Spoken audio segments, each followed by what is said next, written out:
A rebuilt title can give new life to a car that was once totaled. If you've restored a car that was previously declared a total loss, here's how to apply for a rebuilt title in Florida, step by step.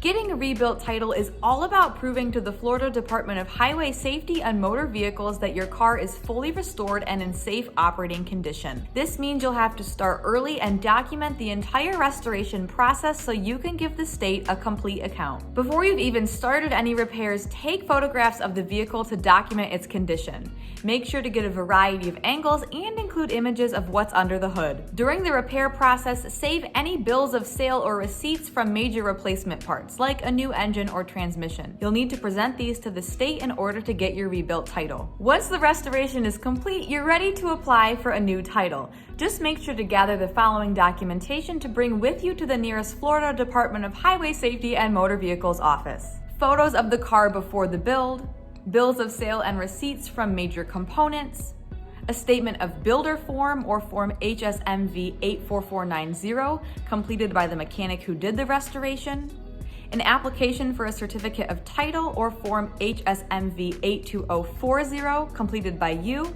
proof of ownership including the original title and bill of sale, and $40 plus Florida sales tax. The FLHSMV will then process your application and return all the documents to you. It's then your responsibility to take the application packet to the nearest tax collector's office, along with $77.25 to apply for a rebuilt title. It should take 1 to 2 weeks for the new title to arrive by mail. And that's all there is to it. Now you're ready to legally drive, sell, or use your rebuilt title however you want.